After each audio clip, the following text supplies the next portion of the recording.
Oh, hello, everyone. Welcome to episode 9 of the Oscar Overtime podcast. I'm Matthew St.Clair. And I am Daniel Bayer, and we are your hosts. Yes, we are. We are kicking off. We're celebrating. We are. We have entered our 1994 series, so we'll be celebrating some 25th anniversaries. It's very, very exciting. Yep. As for the first film, which was my 2 nominations or less pick, we're continuing the spirit of horror because last time we discussed The Conjuring. Hmm? Now we'll be delving into Interview with the Vampire, a film that only got 2 Oscar nominations for art direction and original score. For me, it deserved far more love than it received, but Not from where I'm sitting. Uh, uh, okay. We can dive right in, I Let's guess. dive in, shall we? Sure. Because this movie, there is a lot. There's Oh. a lot happening in this movie. Yeah. Uh, Why don't you talk about it? Why don't you tell our listeners what the movie is about and what exactly you love about it? so, for those unfamiliar, it's about Yui, an immortal vampire played by Brad Pitt, who is interviewed by a journalist. And as he's interviewed, he talks about when was turned into a vampire by Lestat de Lancourt, played by Tom Cruise, and how they both turned a little girl into a vampire and raised them as their daughter, and played by Kirsten Dunst, and basically how he dealt with life as a vampire up until like it's even though it's mainly about the interview. It's also told his story is also told through flashbacks, and it's also directed by Neil Jordan, who did films such as The Crying Game, The Company of Wolves, and the recently released camp thriller Greta.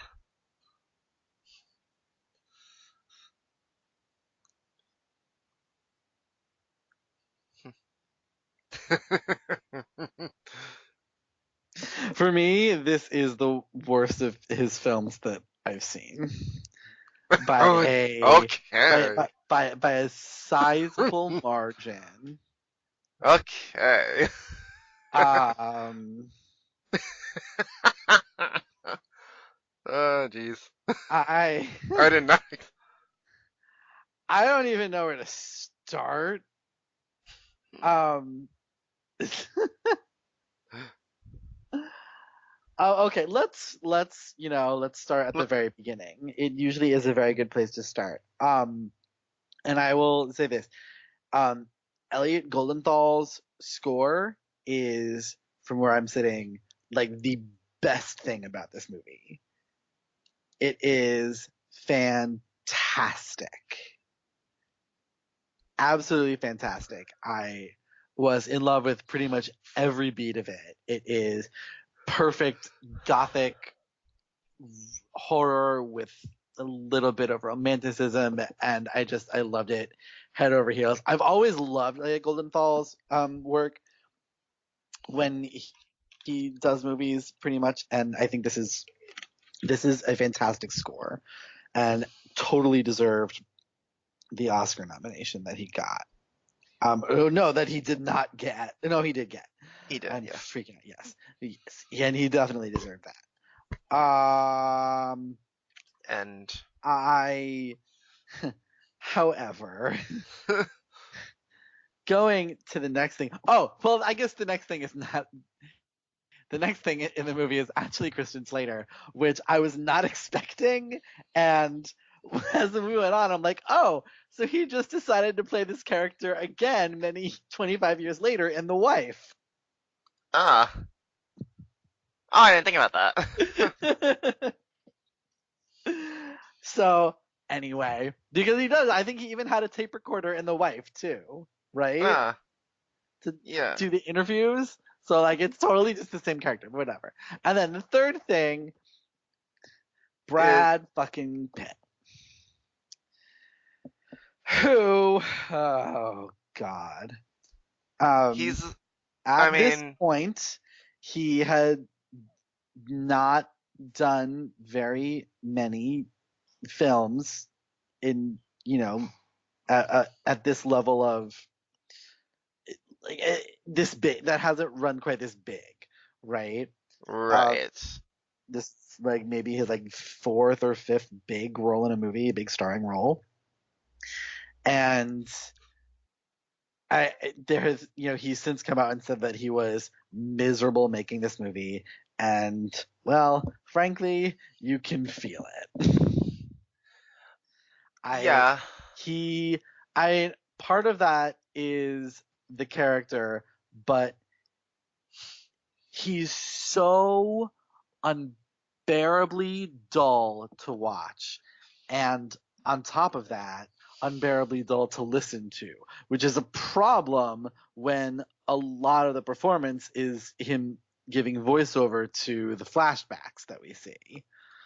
Right. And I'm not, in generally speaking, a huge fan of movies adapted from novels that use voiceover narration.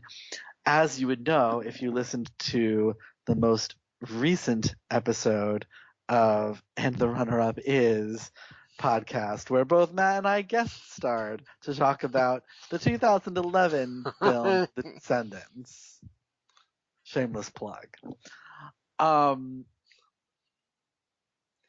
yeah, I, he's terrible.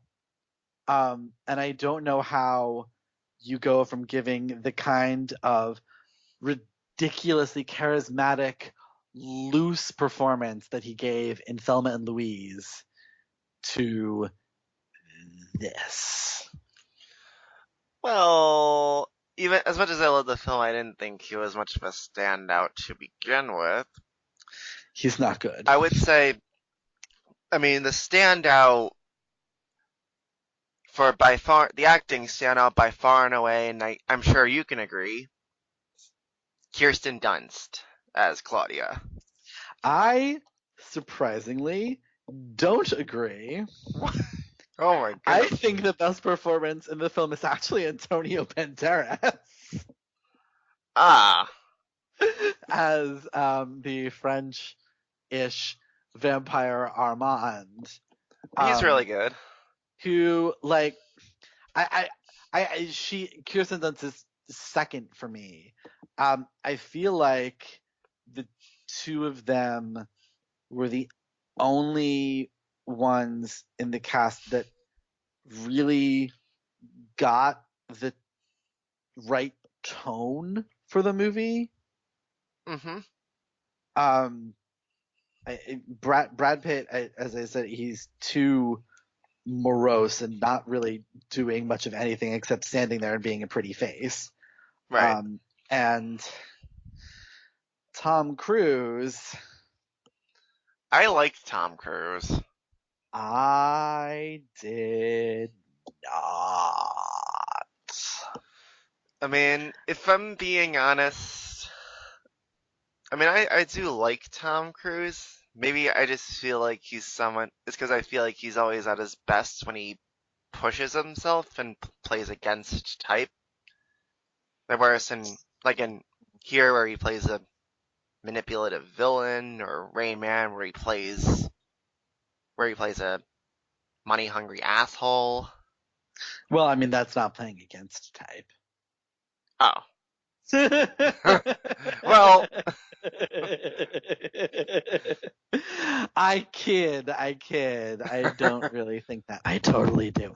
I don't think that. Um, I for me, Um, Lestat is on the page the trickiest character to get right. There are a lot of very seemingly abrupt tonal shifts in the screenplay, and most of them have to deal with Lestat's character. Um, it kind of veers wildly all over the map, and Cruise, for me, did not give any sort of connecting material between those moments. It was he was at A and then he was at point Z. There was no in between. There was no modulation. He just went full force in from nice sweet to completely insane. Hmm. Um, yeah, and like granted, the screenplay is not helping him that much. Um, the it, oh boy. Um, I from what I understand, the novel is rather large. Um, but it was very clear that this was a condensed version, and I don't say this about many movies, but I actually had trouble following Oh. it. Especially in the first act.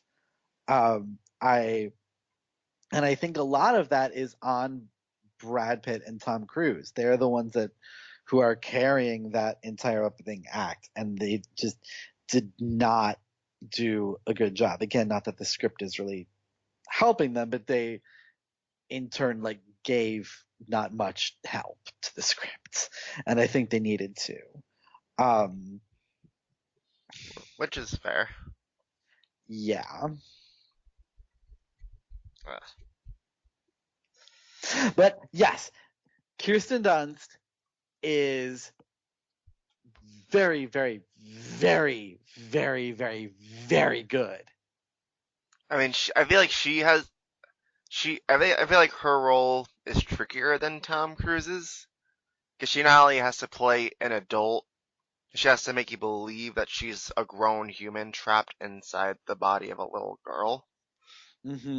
Something she does fantastically well, by the way. Yeah, and Let's just be clear. it's also worth noting she had Little Woman the very same year. She I was know, right? Like, talk about a real, like, Stars Born year. I mean, she had quite a year in 1994. Um, and I'm really at, I'm really torn between if one of these performances was better than the other. I don't know that I could say. which one? I don't think I could say. Ah, They're not, they're sort of equal. ah. I yeah, they both have a similar sort of um archness or almost artificiality to them. But that is very sort of intrinsic to in Little Women the character, and in Interview with the Vampire the tone of the film. And it's very interesting to see that being put to very different use. It's kind of great, actually. Yeah. um, I don't think I could choose between those two performances. Well, I would I would definitely I would certainly nominate Kirsten Dunst in my supporting actress ballot. Probably even give her the win if I'm being honest. I would she would not make mine. Oh no. She would not make mine. The for the supporting actress lineup that year was Rosemary Harris in Tom and Viv, Hmm. Helen Mirren in The Madness of King George, Uma Uma Thurman. Thurman in Pulp Fiction, Jennifer Tilly in Bullets Over Broadway, and of course, the winner, one of the greatest all-time winners of this category, Diane Wiest in Bullets Over Broadway. Hmm. Um, for my money, um, I Tom and Viv is the only one of these movies that I haven't seen, and it's been a long time since I've seen Madness of King George, so I feel like um, kind of torn on whether what I would say exactly about Helen Mirren's spot, but I would certainly throw away Rosemary Harris in Tom and Viv unless I see it and she's somehow like amazing, but I hear that that's not the case. Yeah. I would replace her with Claire Danes from Little Women Uh, uh, I would. because because that my friends is the first movie that ever got me to cry, and if you've seen the movie, you can probably guess what scene did I it. haven't seen it, but I can guess which one. Yeah, and But Claire Danes is fantastic in it. Um, the other the other one that I would put in there is actually from Heavenly Creatures. ah, I still haven't seen that. Oh God, it's such an amazing movie. Um,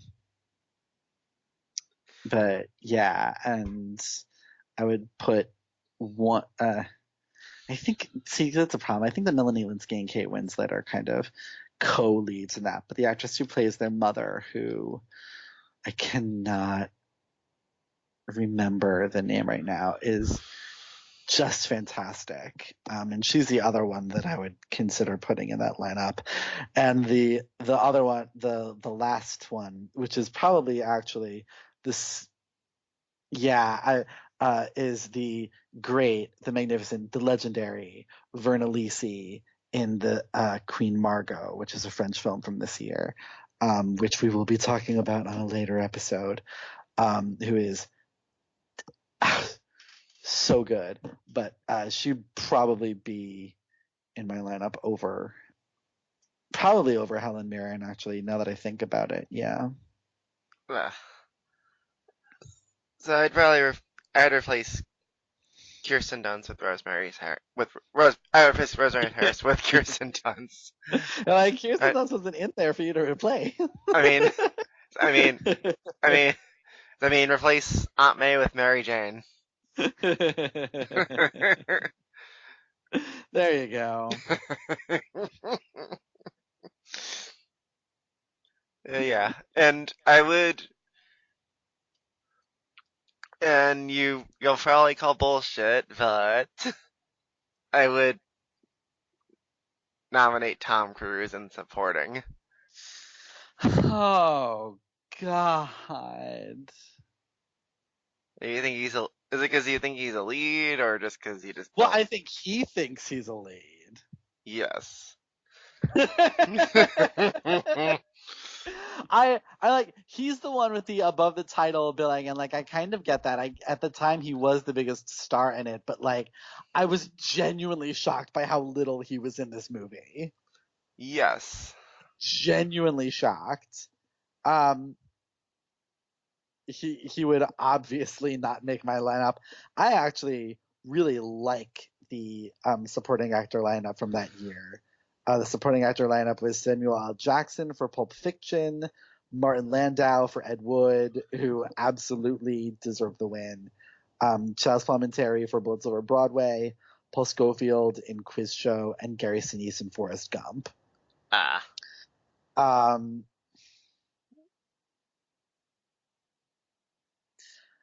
I really like that lineup.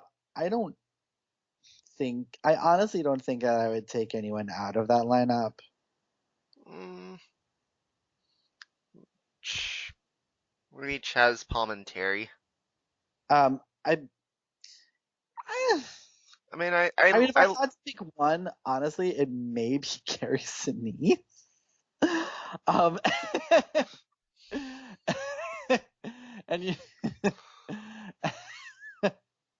I'm sorry, I'm laughing because I just realized who I would replace him with, and it's good. Uh, I would replace him with Dennis Hopper in Speed, oh. one of the all-time great villain performances. uh, Anyway, you would replace Chaz Palminteri with Tom Cruise. yeah, I mean, I like the film. I think he's fine. But I just still wouldn't. I just don't like the performance enough to the point where I would nominate it. Okay, well, your choice. Yes, It's your like ballot. like the like the great Sarah Michelle Gellar once said, "There's no accounting for taste." There is no accounting for taste. I'm even saying it the way she does in Scream 2. Well, there's no accounting for taste. Love it. Okay. And also makeup, at least best make. Yeah.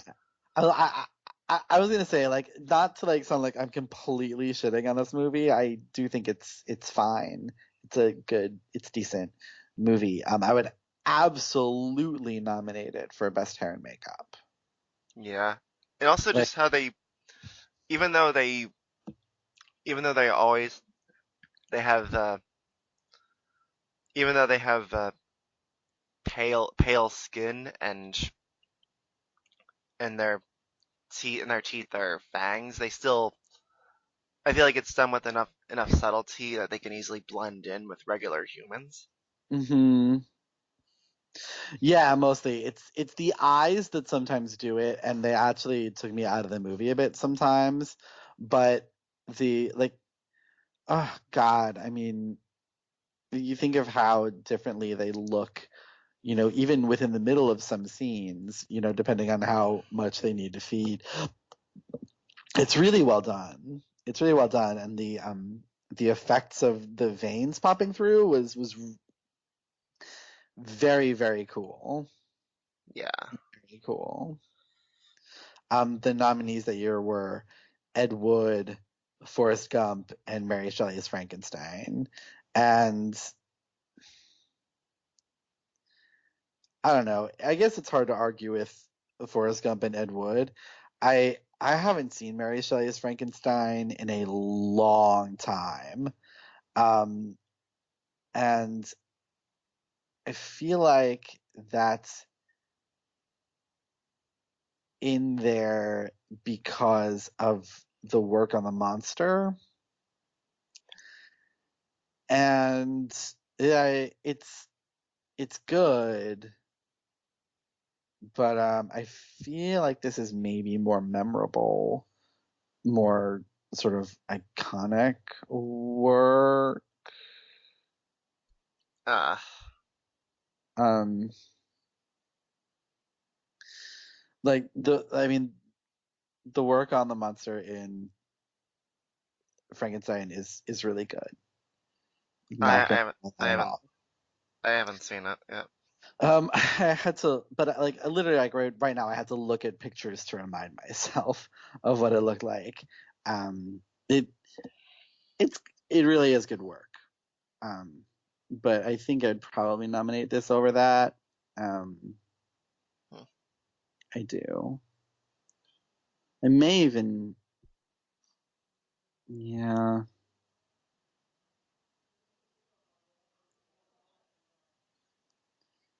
yeah, I think I would. Uh, Mm. Anyway, but yeah, the makeup. Certainly, if there were 5 nominees in this category, which there should be, let's just say that right now. yes. um, then yes, it would absolutely be in there. Um, Yeah.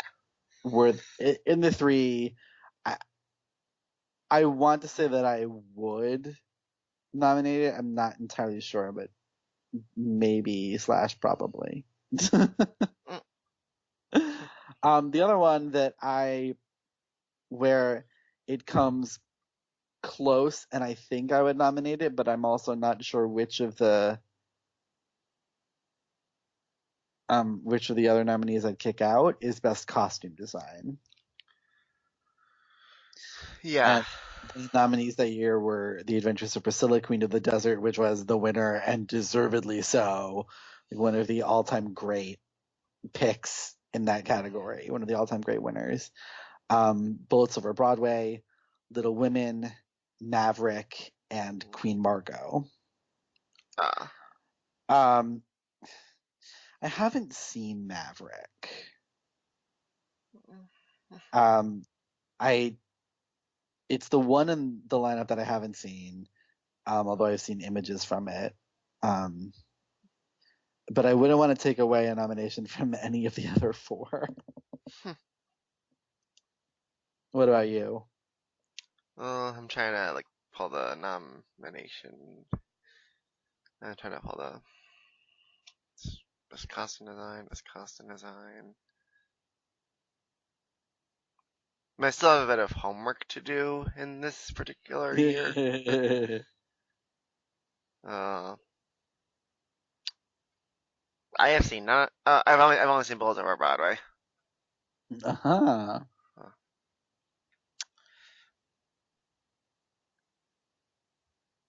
Maybe Maverick. Just think as I'm looking at some of the pictures from Maverick, I probably would give this costume design over Maverick. Um, yeah, I would.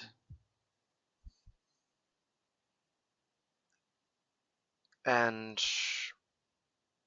I would also say best film editing, just because Oh, they had to they had to depict they had to cram together decades of time and make it seem like a seamless transition, or make it into a seamless transition as Louis is as we get to the flashback portions of the story. eh, But eh. I don't know. I That's another one.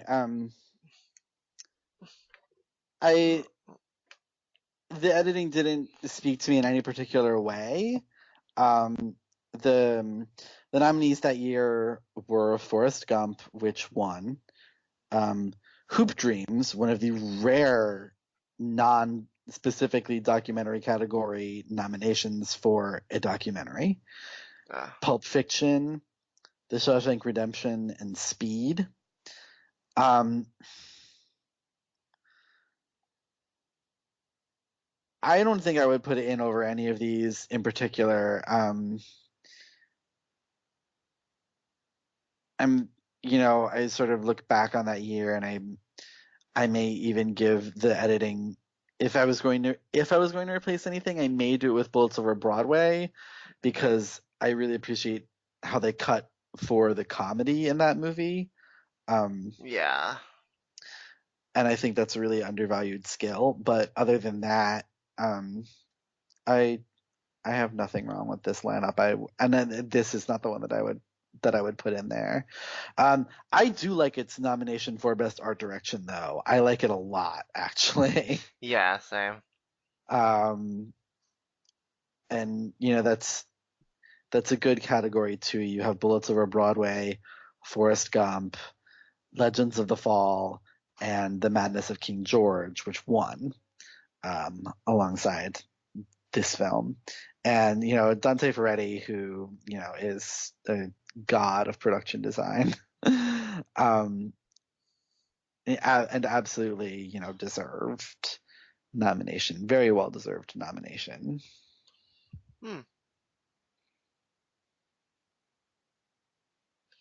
Yeah, and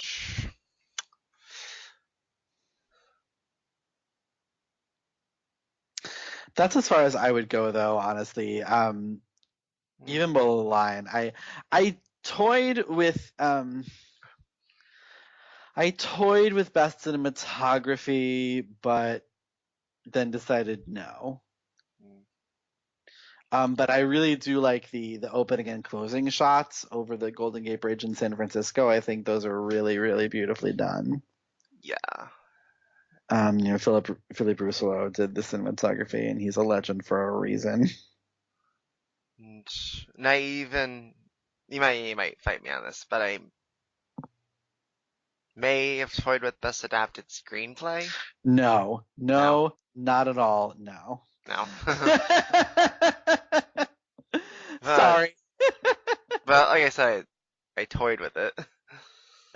Sorry. If anything is going in there, if anyone, the nominees for adapted screenplay that year, or best screenplay based on material previously produced or published, as it was called then, Yeah. the nominees were Forrest Gump, which won, The Mhm. Madness of King George, Nobody's Fool, Quiz Show, and The Shawshank Redemption. And if I was going to add anything to this category, it would be Little Women. Ah. I'll say that right now. And I'd probably do that over Shawshank Redemption, honestly. Um, but that is Little Women is a model adaptation of a novel. It is really, really good. It's up, until this point, because we don't know what's going to happen at the end of this year with Greta Gerwig's version. This is by far the best movie version of Little Women, which is a movie that has been filmed many times over Yes. the years. And it's just great. Yeah. Yeah. Yeah. Yeah. As for my final nomination tally, I would say, well, I keep it. The nominations are received for direction and score, of course. Mhm. Then supporting actress Kirsten Dunst, supporting actor Tom Cruise, best makeup, and costume design. Did I say costume design? Mm, And yeah. costume design. So that was 6. how many? 6? Yeah. Okay. Which seems like a lot, but actually to me, but like no, it's a fair number. Um, I would keep the two it had for best original score and best art direction, and I would add makeup and costume design to it. Ah, So 4, which is not bad for a movie that I thought was just okay. okay. No, that's fair. I mean, clearly I liked it. I liked it much better than you did, but fair. Oh no, I'm not gonna go into that. Actually, no, forget that. But be I sure had one major issue with the film, but I'm not gonna talk about it. I'm not. This is not the forum. to. Yeah, I know which one you're talking about, but Yeah. so Find me on Twitter. You'll see what I was talking about. so. But be sure to let us know where you stand. Are you in the middle like Dan, or did you love it the way I did? Be sure to let us know. And be sure to tune in next step for the next episode where we discuss Queen Margot. Or actually, no, Reality It's Bites. Reality Bites. Sorry. yeah, I know we're waiting. Yeah, Reality Bites is alternating, next time. alternating. Yes, Yeah, next yes. we're going. One of the classic films of 1994 that got no love at the Oscars. Reality Yep, Bites. we're gonna we're gonna talk about Reality Bites and the movie as well, or how much Reality Bites and the movie as well.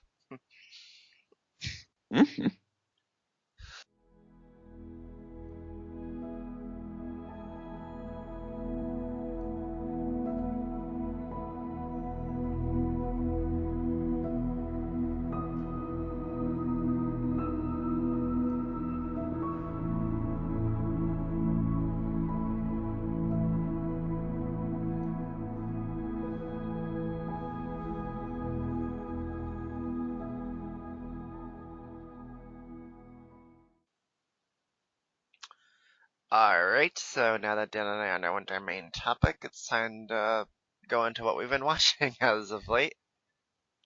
So, on the 4th of July, when we last recorded, I got to do a double feature. Well, first I saw Midsummer. As did I. That one was a trip. Huh? That is a lot of movie. I mean, it's so. I was. It was like watching my own. It was It was pretty horrifying because I felt like I was watching my typical. I was watching my own personal anxiety attacks on the silver screen. Oh, wow. That's a lot. Even the fear that I often have of coming off as an attention seeker, because it's just Hmm.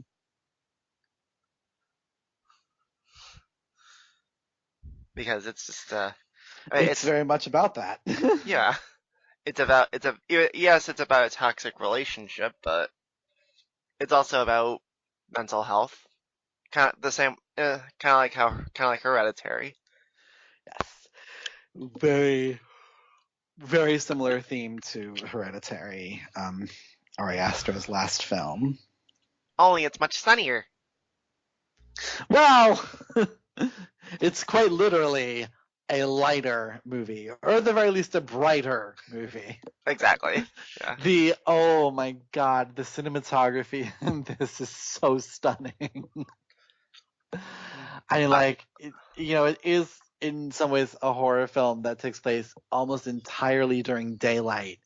And you think that there's not really a way to make daylight scary, except, oh my god, they found a way.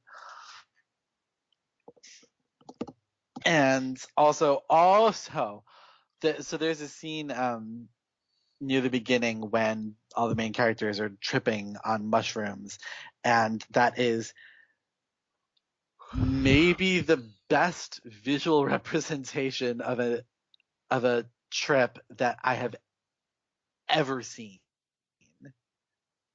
It's like the way like just like things in the background are subtly moving and waving in or flowing in ways that they are not supposed to be doing, and you just have to like squint a little in order to really see it. yeah. Great, fantastic. And oh my god, Florence Pugh. Florence Pugh, like the more I think about that performance, the better it gets. Same. Um, the I she the journey she goes on in like the space sometimes of like even a split second is just it's fascinating to watch her. And of course, Jack Raynor.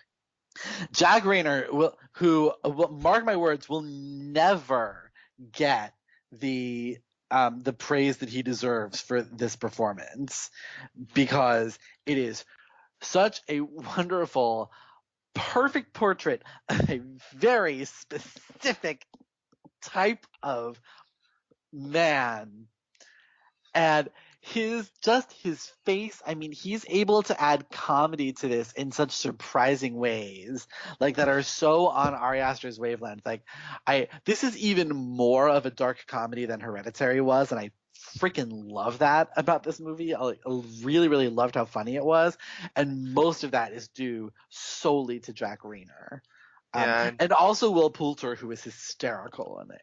yeah, but but Jack Rayner really finds ways to be incredibly subtle with the humor, and like, oh my god, and like especially like watching it's the best seeing this with an audience, to watch the audience react to him and watch the way that reaction changes throughout the movie. Oh my god, it's fantastic. yeah. Fantastic. I mean, people are talking about Jack Raynor, but they're not exactly talking about his performance. No, they are not talking about his performance. I mean, his performance in a particular area, but not his acting performance. They are talking about his, shall we say, body of work. Yes. Yes.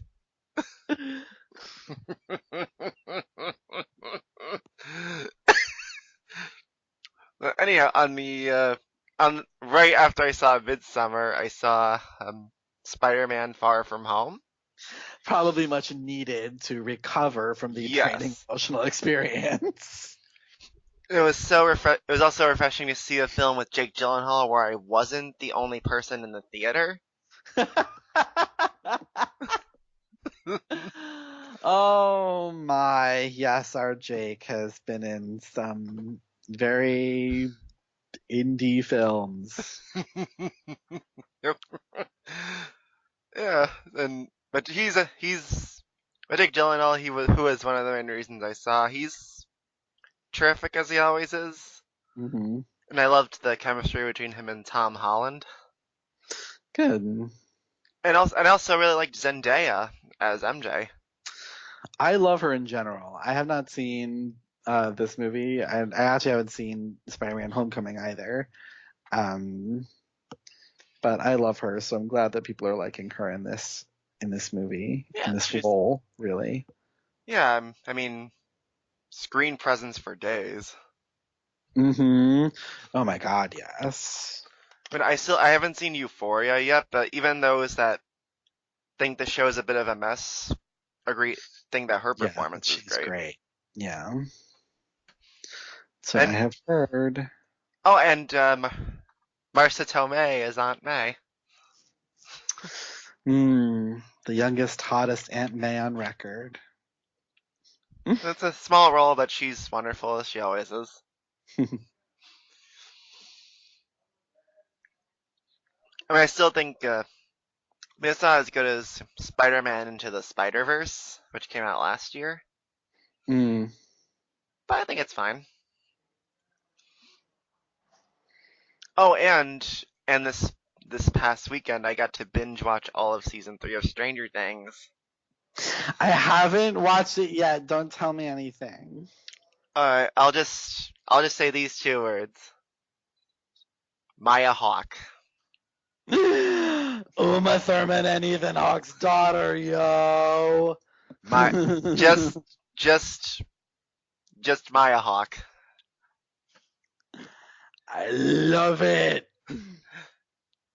I mean, you'll probably love her performance the same way everyone is. The same way everyone does.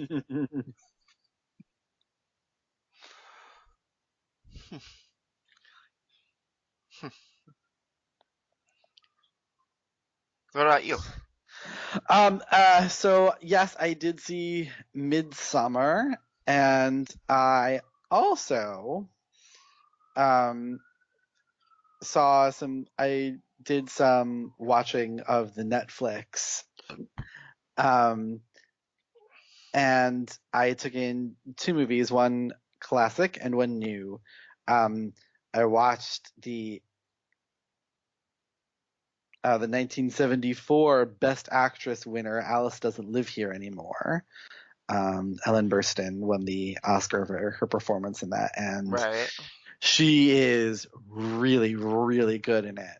The movie is okay. It's not my favorite. It kind of meandered a bit too much for me. Um,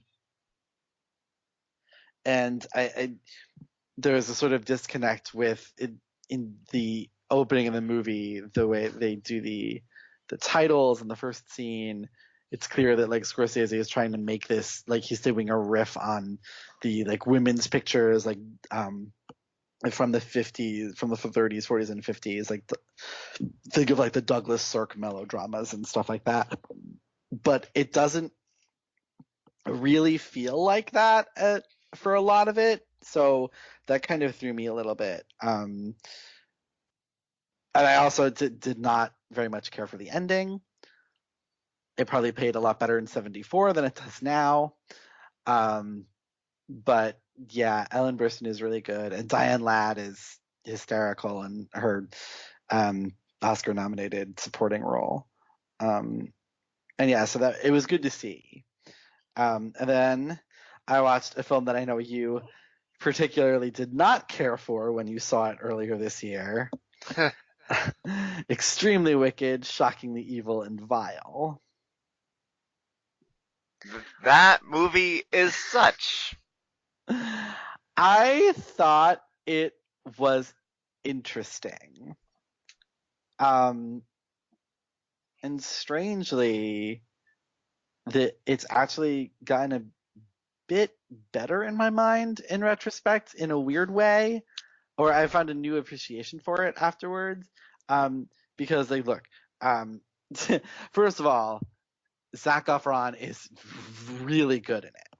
He's the best thing Um, about it, yes. and I thought Lily Collins was actually really good too, as his very longtime girlfriend. Um, but look, you are telling a story about arguably America's most famous serial killer from the point of view of his long-term girlfriend, which, is a choice by itself, especially when he's still the main character of the movie. Um, and normally I wouldn't have much of a problem with that, except that when you give the movie that perspective, you're putting us in the shoes of someone who is having a very hard time believing that he did these things. Right. So it is basically asking you for a lot of the movie to think, well, maybe he didn't do it, Even though he did. even though he did, and we know he did. But at the same time, like, and so I was kind of frustrated with the movie while I was watching it. But after I've been thinking about it, and like, it's interesting because America has this kind of fascination with serial killers and has for a very long time. And we're obsessed with violence as much as we hate it. And we are very quick to jump specifically to the defense of men who have been accused of these things. Right. Think how people are very quick to come to the defense of Bill Cosby, Michael Jackson, um, and other men who have supposedly done very heinous things. And it it's interesting, and I think there's something there. Um, I don't I don't know that it was entirely successful about that, but I think it's an interesting idea, and it walks like sort of right up to the line of being a little bit morally reprehensible. And it gets a lot closer to that line than I think I would have liked. I'm not sure if it crosses it, but and also John Malkovich is in it for Yeah. 5 minutes as the judge, which was like, wow, weird flex, but okay. Like, what is John Malkovich doing in this movie? I don't know. I don't know. But I will never say no to John Malkovich being in a movie. Same. But yeah, so that was interesting. Yeah, that was garbage. Yeah, I don't exactly blame you. I mean, I hate how even it seems like it's gonna be from Liz's point of view, but it's just then the movie just then it Yeah, it's like, but disposes then it's her. also not. It Like it just is from, but then when it drops her when it needs to, yeah, it's very strange. It's very strange. yeah, it just disposes her, which I found just very frustrating. Yeah.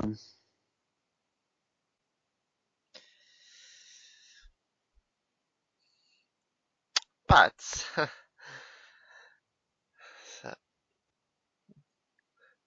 so before we call it a night, remind our listeners where they can follow you on the interwebs.